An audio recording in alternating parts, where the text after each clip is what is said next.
Halo minasang, ohayo. Ketika saya sedang bengong di pinggir jalan dan meratapi jomblo saya berpikir kapan saya punya pasangan. Aduh, dan saya merindukan seseorang kekasih. Apakah kekasih saya ada di masa lalu? Ada di 20 tahun yang lalu? Ah, sangat menyedihkan. Dan tiba-tiba saya teringat dengan film Taiwan yang super sedih, yaitu Secret. Film ini bergenre romantik. Di sini akan terjadi percintaan, perbedaan cinta, ruang, dan waktu. Penasarin? Langsung saja tanpa banyak bacot, kita mulai filmnya.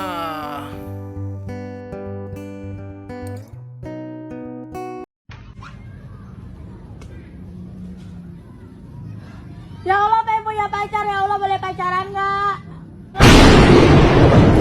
Nggak jadi ya Allah.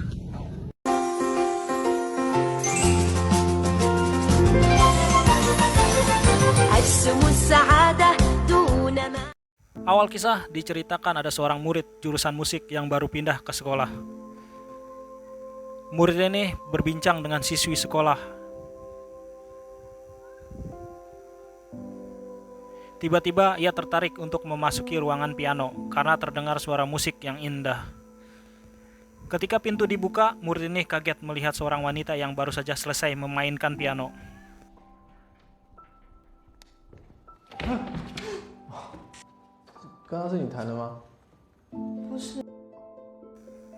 Setelah dari ruangan tadi, murid baru pun langsung masuki kelas. Tiba-tiba gadis yang bermain piano tadi masuk ke kelas dan duduk di kursi paling belakang. Karena murid baru ini sering melirik gadis itu, maka dia tidak fokus mendengarkan gurunya yang sedang mengajar. Alhasil gurunya mengomelinya dan gadis itu pun hanya tersenyum. Singkat cerita, pelajaran pun selesai. Murid baru ini bernama Ye Xiang Lan. Kita panggil saja si Ye. Kemudian si Ye ini mencari gadis yang tadi, baru juga sekolah udah nyari gebetan aja nih si Ye. Aduh, gimana masa depanmu Ye? Kemudian tiba-tiba gadis itu muncul dan si Ye langsung menemuinya. Kemudian si Ye bertanya ke gadis itu, "Apa nama musik yang dimainkan lo?" Gadis itu pun menjawab, "Rahasia." Kemudian ketika si Ye bertanya ke gadis itu, "Siapa namamu?" Akan tetapi si gadis itu tetap tancap gas dan pergi. Gurunya pun datang di sini.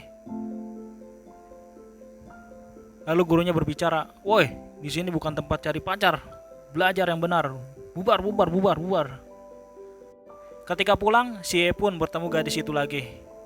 Kemudian tiba-tiba hujan pun turun. Selagi hujan turun, ia berdua berteduh di pinggir jalan. Akhirnya di sini si Ye tahu nama gadis itu, yaitu adalah Xiao Yu. Kita panggil aja gadis ini namanya si Kia, biar gampang. Ketika pulang, si Ye memberi tumpangan dengan sepedanya. Keesokan harinya, si Ye tidak menemukan si Kia di kelas pada saat olahraga, dan di kelas pun bangkunya kosong melompong. Untuk mengobati galaunya, si Ye mencoba bermain piano, namun ia diganggu dua orang bocah yang masuk ke ruangan dan bersembunyi di situ. Ternyata dua orang itu adalah dua anggota tim football, yaitu ada si Apau dan Alang. Akibat dua anak nakal ini, si Ye jadi kena omel terus gurunya. Kemudian, si Kia hari ini kembali muncul di sekolahan.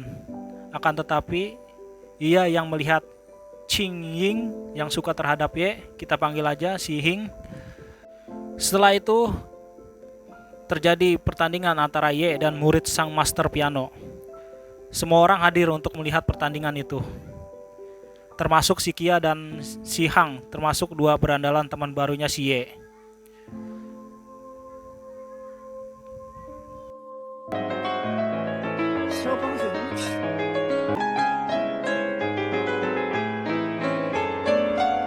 Setelah pertandingan selesai, akhirnya si Ye menang.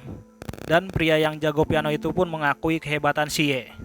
Kemudian pria si jago piano tersebut pun memberi hadiah kepada si Ye, yaitu sebuah partitur. Seperti biasa ketika Ye makan siang, kemudian si Kia tiba-tiba datang. Kia selain murid yang misterius, dia juga tidak pernah terkena omelan gurunya, padahal ia sering jarang masuk. Di sini mulai aneh ya.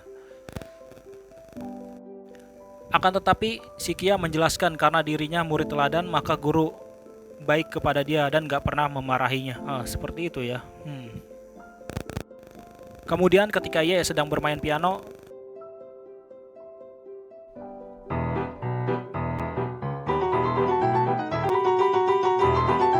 guru Ye datang dan dia mendengar Ye bermain piano dengan 4 tangan.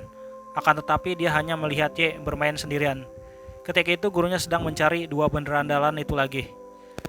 Kemudian guru itu membuka lemari dan ketika itu pergi. Ketika sore hari, si Ye dan si Kia kembali menghabiskan waktunya untuk berdua. Setiap harilah pokoknya ini orang. Setelah itu di rumahnya, si Ye memasak untuk dirinya dan ternyata guru di sekolahnya adalah ayahnya.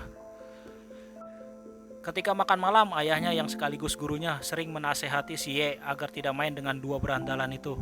Akan tetapi si Ye ini malah biasa aja menganggap ayahnya itu. Hari berikutnya kebetulan si Kia kembali tidak ikut jam pelajaran lagi. Si Hing yang suka terhadap si Ye makin menunjukkan dirinya suka pada Ye. Tiba-tiba si Kia muncul dari ruangan langsung meledek si Ye ini. Seperti biasa, si Kia dan Ye menghabiskan waktu bersama saat pulang ke rumah. Kali ini dia tidak ke warung Yuli, melainkan ke toko musik. Si Ye memberikan lagu kesukaannya dan memberi kepada si Kia. Dan kemudian si Ye pun mendapat cium. Kemudian si Ye mulai mengungkapkan perasaannya dan si Kia pun merasakan hal yang sama. Kia pun terharu, Ye melakukan pertandingan piano untuk dirinya yang kemarin. Di sini kita tahu kenapa si Kia selalu jarang masuk dikarenakan Kia menderita sakit asma, sehingga dia harus banyak beristirahat. Kemudian si Kia dan Ye berdansa di sebuah pesta acara. Di esok harinya si Ye merasa cemas si Kia ini nggak masuk-masuk. Pas udah lama nggak masuk, tiba-tiba ia muncul lagi. Kemudian si Ye mengirim surat untuk Kia agar jam istirahat dia ke ruang piano. Ketika istirahat ternyata malah Hang yang datang. Ketika Kia datang, Kia malah melihat Ye bersama Hang berduaan. Ketika itu Kia lari karena cemburu. Kemudian Ye mengejarnya untuk menjelaskan yang sebenarnya terjadi. Setelah kejadian tersebut, si Kia tidak pernah terlihat lagi batang hidungnya. Di lain sisi, si Hang semakin mepetin si Ye karena kejadian kemarin. Ya, cewek lah kalau dikasih kode ya makin agresif gitulah. Hang pun semakin dekat dengan si Ye, akan tetapi si Ye ini tetap aja mukanya datar karena perasaannya hanya untuk si Kia. Si Ye pun terus galau berhari-hari. Singkat cerita, acara kelulusan dimulai. Si Ye diminta bermain piano dan si Hang memberi gelang agar si Ye tidak gugup pas main piano. Tiba-tiba si Kia datang lagi ketika Ye bermain piano. Ye melihat Kia, dia langsung berlari mengejar Kia, padahal pertunjukan sedang berlangsung. Akhirnya Ye bertemu dengan Kia yang sudah lama tak bertemu dengannya. Ye menyuruh Kia untuk menunggunya. Ye ingin mengembalikan gelangnya tersebut. Setelah mengembalikan gelang, si Kia malah hilang. Di kelas pun malah si Ye menemukan 2 berandalan yang sedang mengumpulkan pulpen. Kemudian si Ye bertanya kepada 2 temannya itu, "Apakah kamu tidak melihat perempuan yang berdansa denganku di sini?" Kemudian temannya yang berandalan itu heran dan berkata, "Lu udah gila bro, nari sendirian tapi ngayal dansa berdua." Kemudian si 2 berandalan ini langsung pergi sambil ketawa terbahak-bahak. Hahaha. Kemudian ketika temannya itu menjelaskan, si Ye mencari fakta tentang si Kia ini. Kenapa si Kia ini menghilang mulu? Setelah itu si Ye mulai ke rumah si Kia ini. Ia bertemu dengan ibunya si Kia. Dia disuruh masuklah si Ye ini. Ibunya Kia membawa si Ye ini ke kamarnya si Kia. Lalu ibunya Kia menunjukkan foto Kia dan guru dan lukisan dirinya. Setibanya di rumah, si Ye menanyakan foto tersebut ke ayahnya. Kemudian ayahnya sempat mengingat-ingat tentang foto dan akhirnya ayahnya ingat pada tahun 1979 Kia merupakan kelas 3 dan Kia ini memiliki skill piano yang hebat. Tetapi ayahnya menganggap aneh karena Kia mengaku dapat pergi ke masa depan dengan jika bermain sebuah lagu dan bertemu dengan pujaan hatinya. Hal ini membuat teman-temannya membulinya dan akibat bulian temannya, Kia jadi sering mengurung di kamarnya. Si ketua kelas yang disuruh gurunya untuk tidak membocorkan Kia yang sering menghayal ke masa depan, malah si ketua kelas ini membocorkan info itu. Dan akhirnya si Kia pun sedih dan pulang tidak pernah ke sekolah lagi. Mengetahui bahwa si Kia ini berasal dari masa lalu, si Ye bergegas pergi ke ruang piano. Akan tetapi saat sampai di sekolah, alangkah terkejutnya si Ye. Ruang piano malah mau dihancurkan dan akan dibuat ulang baru. Akan tetapi si Ye yang udah terlalu cinta terhadap si Kia, dia tetap memaksa untuk diam-diam masuk ke ruangan piano itu. Di sini si Ye berusaha tetap tenang dan membaca perlahan kertas pesan dari pacarnya tersebut, si Kia. Kemudian si Ye mulai bermain piano dan di lain sisi hancuran gedung sudah mulai.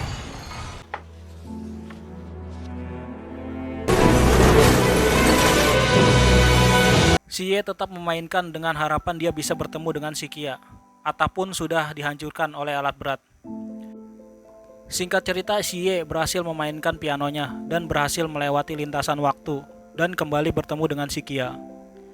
Di akhir cerita diperlihatkan si Kia yang akan bersesi foto dengan gurunya. Akhirnya dia bisa tersenyum lebar. Hal tersebut terlihat dari foto wisudanya. Dan begitulah bubar.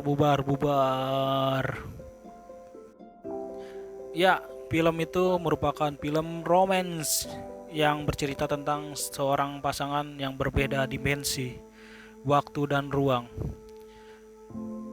Berbeda sekitar 20 tahun. Yang ceweknya dari tahun 1979 dan cowoknya dari masa sekarang. Tapi tidak diceritakan selanjutnya di mana si Ye ini sekarang. Mungkin sudah mati terlindas atau terhancur bersama gedung-gedung itu. Karena di akhir cerita tidak diceritakan si Ye ini kemana. Apakah menyusul si Kia ke akhirat karena sudah meninggal dan tidak tahu? Oke. Sekian dari saya dan jangan lupa like, subscribe untuk mengganti uang kopi dan kuota. Oke, jangan lupa ya. Oke, sampai ketemu di video selanjutnya. See you again.